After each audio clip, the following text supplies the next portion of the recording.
Okay, and I'm back now with Donna Henry. We're in Soup Up, and I've got in front of me amazing Soup Up. So I'm at her location at 709 Kennedy Street Northwest in Washington, D.C., in the DMV, D.C., Maryland, and Virginia, but also destination must visit. Put this store on your list of a place you absolutely, positively have to come. And I will tell you, soup is amazing. Soup is portable. We just showed you in the last segment those wonderful thermoses she has. But I love soup because, as my mother would say, it freezes beautifully. And I had an experience with that the other night. I needed something delicious to eat. I didn't want to make anything, and I didn't have anything that was already prepared until I remembered from our Soup Up expedition, I had Ziploc bags. Yes, shameless plug for Ziploc, who doesn't pay me. Ziploc bags with soup in it. And I went and took my Soup Up soup, heated it up, and there, in the tranquility of my kitchen, at 12:15 a.m., I had amazing soup. Couldn't go to bed right after that, but it was delicious, amazing. And so thank you. So this is where I want to know, how do you come up with that? I mean, we're going to talk all things soup now. First of all, what makes your soup different from your, I don't want to say competitors, because it's a community of soup lovers, from the other people that are selling soup? What makes you different? And I'm going to start eating some of my delicious soup as we talk. So we use no dairy, butter, oil, or added salts to our soups. So everything is natural. It's we employ a farm to table concept when preparing our soups. Our bone broth, for example,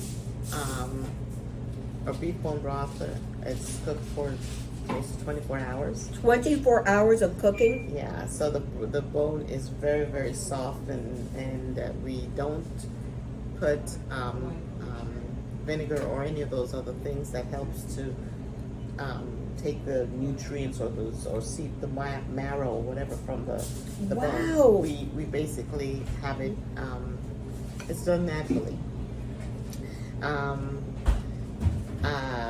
We use all fresh herbs and spices, so if you taste the fresh thyme, the fresh sage, the fresh basil, and fresh different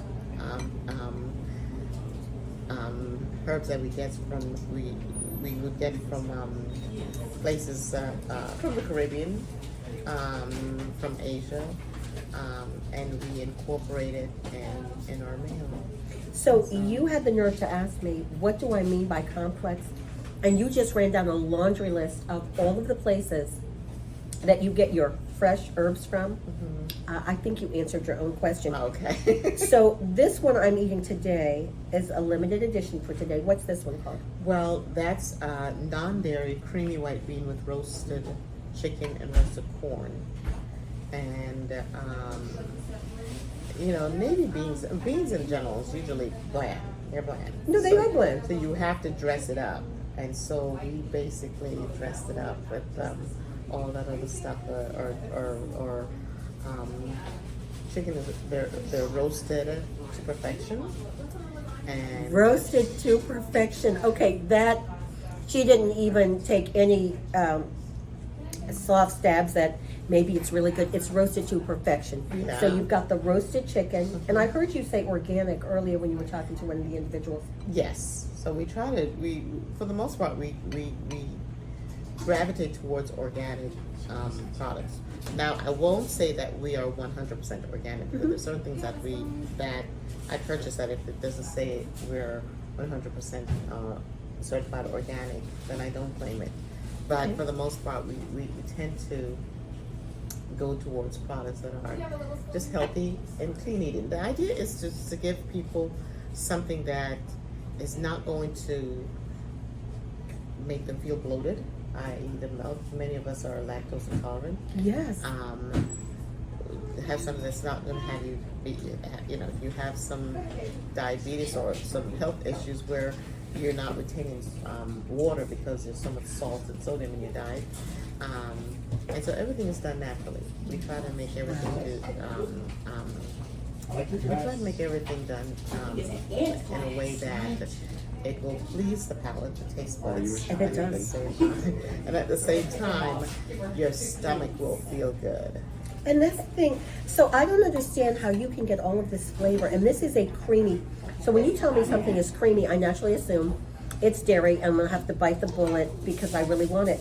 But you get a creamy flavor and a rich flavor and a depth of flavor and a velvety texture, but there's no butter. No butter. And there's no dairy. No dairy and no oil. And no oil. How does that even happen? Yeah. You know, all products have oil in it. All, you know, whether it's so why not use the natural oil that comes from, for example, a chicken, or comes from a plant, you know, herb, or. But Donna, okay, so I see you from a chef standpoint after eating these foods, or master cook, however you want to call it. Soupanista. A soupanista. Oh my goodness. New word. I'm totally using it ever. I am So a soupanista. You're a soupanista, but what's the background? Because a lot of the things that you're talking about really require in-depth study. No.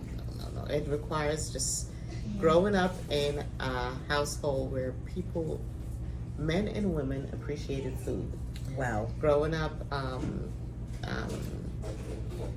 being exposed to, or growing up in Jamaica, for example, at a younger age, where, you know, you would be, as kids, you'd be playing outside, having fun, and women are on the outside kitchen, and they are making stews, or making food, or making soups, or making, in many cases, curry goat, or whatever it is that they're doing, but they're doing things the natural way. Wow. You know, it's almost like an outdoor picnic. You know, here in the United States, they do have barbecues on the 4th of July. In Jamaica, you can have it on a Saturday. Men are outside playing dominoes, women are busying themselves cooking, and kids are playing games, you know, with the stuffed boxes. A game called Dandy Shandy, you know, I remember. But the idea was, it was the aroma of just the natural fruits and vegetables and ground provisions, where you'd be told, you know, the men would come with the meat or the food, and the kids would be told, okay, go and get some scallion, go get some pepper from some Scotch bonnet pepper from the tree, and you ran to the tree and the garden in the big yard, and you picked up and brought it back to the women who are cooking soups or cooking rice and peas or whatever it is. But at the end of the day, you know, as kids, you had to, after playing, you know, before you eat, you had to go and take a shower and get your hair combed, put your ribbons in your hair, and sit down, and you'll sit outside and just eat like a family and just enjoy. Well, that's why you welcome people to do this. Now, you can get soups to go, or you can get them and then buy one of those wonderful Soup Up thermoses that help keep your wonderful product warm. But if you're sitting here in the restaurant, you can actually do that. You invite people. You've got a nice little location to sit. So what I want to know from you now is, in terms of the soups, good and wonderful names. A little bit, it's so good. There we go, right there. That's what I'm saying. It's not good if you're not wearing it. So how do you come up with these names, and how do you come up? When I saw lasagna soup this morning, when I got my newsletter, as I mentioned before, and you can get your newsletter by going to www.soupup.us. Yes. Said it right. Go in there, get the newsletter so that you can salivate with me. And once you're in the DC area, you can stop by and get a soup. But how do you come up with these names, and how do you decide what are we going to make this week? The latter question is customer driven. And, you know, we have over 179 different soups that we rotate from. So from that 179, we have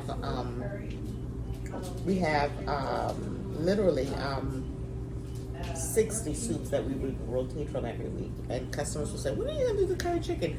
When are you going to do, there's a soup called breakfast in bed. Okay, that's the soup that is like, I'm beginning to think it's like a mystery soup. Because I've not been able to have it yet, and everybody says, oh, I can't wait for her to have breakfast in bed. I'm trying to understand why breakfast in bed is not available every single day of the week. Because you want people to yearn for something. Oh. They are yearning for it. Okay, all right, so I understand the marketing strategy there.